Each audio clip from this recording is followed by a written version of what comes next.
It's time for Dodger Baseball. Breaking news, the voice of Dodger baseball has been silenced tonight. Beloved sportscaster Vin Scully has died at the age of 94. A look back at the life of a local legend whose career spanned more than 6 decades, how he became an American icon and a household name. And fans are gathering at Dodger Stadium tonight, remembering the man beloved for his devotion to the boys in blue.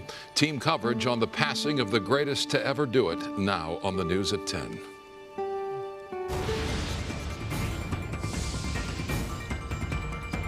Good evening, I'm Micah Ullman. Down Mary Beth McDade in tonight for Cher Calvin. For most, it's impossible to remember a time when Vin Scully wasn't a soothing part of our lives, introducing the boys of summer to several generations as the congenial and legendary voice of the Dodgers. Scully possessed an innate gift that transcended broadcasting and humanized the games he vividly painted from behind the mic. Yeah, he was also just incredibly modest and would have been humbled by the vast amount of reverential tributes coming in for him tonight. For more on this once-in-a-lifetime man and talent, we begin with our own Darren Horton. Darren? We will forever remember his unmistakable voice, his incomparable storytelling. If you grew up here in Los Angeles, Vin Scully's call of Dodger games is part of your DNA.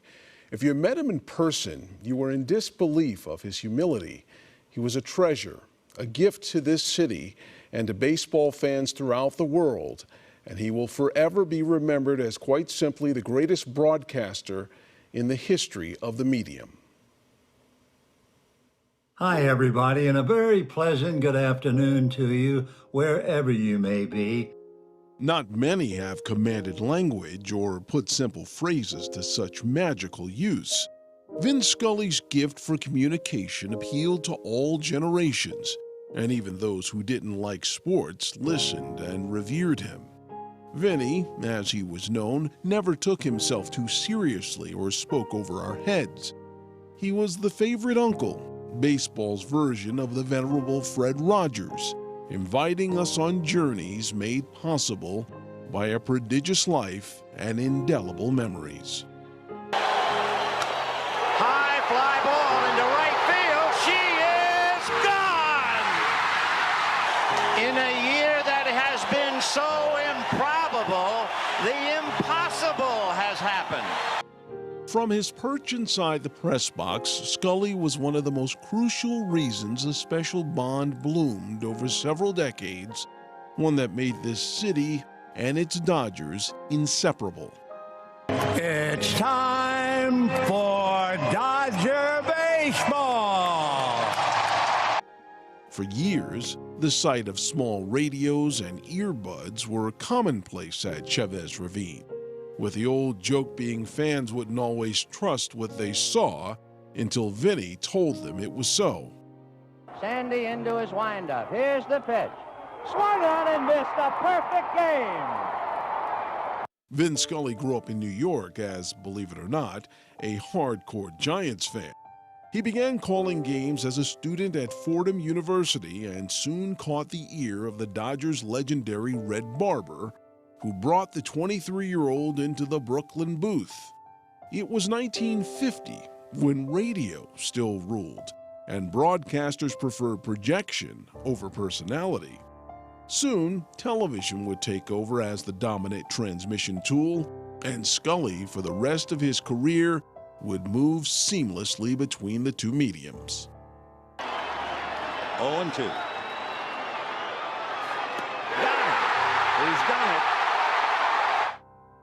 The Dodgers moved to Los Angeles ahead of the 1958 season, and with Scully's charm and phrases conjuring vivid pictures, the city found a new passion and fresh heroes. His would remain the team's definitive voice for 7 decades, calling 5 world championships and numerous defining moments. Outfield deep and straight away. Fastball is a high drive into deep left center field. Buckner goes back to the fence. It is gone. A black man is getting a standing ovation in the Deep South for breaking a record of an all-time baseball idol. It's no surprise he created a national following as well, calling several playoffs and World Series. Scully also worked golf and football. Many don't remember, but in 1981, he was present at the birth of an NFL dynasty. 3rd and 3. Montana looking, throwing in the end zone. Clark caught it! Dwight Clark! It's a madhouse at Candlestick. Still, baseball was his passion, and his identification with the game was as unique as his style. Never the cheerleader, but instead a well-traveled fan whose quiver of good-natured stories seemed infinite. Did I ever tell you about the time Jackie and I raced each other on ice skates? Scully's self-deprecation and ceaseless cheerfulness belied what he never failed to call a charmed life, though it also included significant loss. His first wife died of an accidental medical overdose, and his oldest son perished in a helicopter crash. He and his second wife, Sandra, were married for 48 years before she lost a long battle with ALS. True to his nature, Scully handled his grief privately and somehow found the necessary strength to carry on, all the while making our bad days just a bit brighter. With his effortless smile, comforting voice, and yes, those stories, a simple game was transformed into a visceral metaphor, one envisioning decency and the promise of something better. If that isn't a gift, it's hard to imagine what is. Still now, just listening to those calls, the hairs on the back of your neck just raise.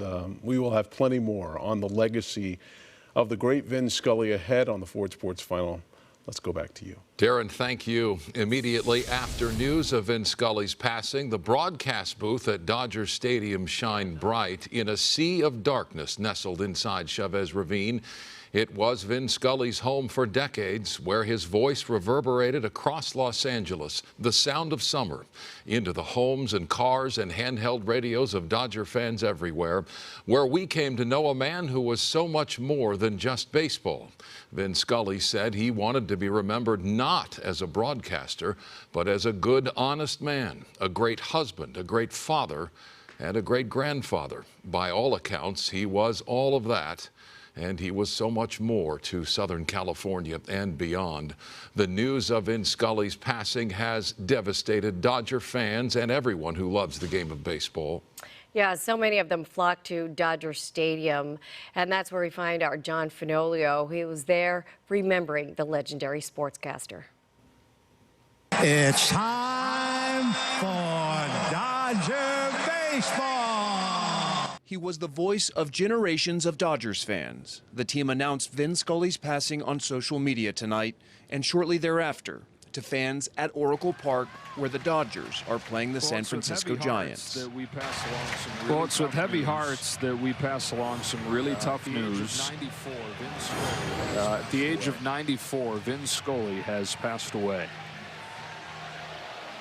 The news of the baseball broadcasting icon's death hitting local fans especially hard. You know, we all knew the day would come, but still, you know, it stings. I don't think I would love the game as much if it wasn't for Vin.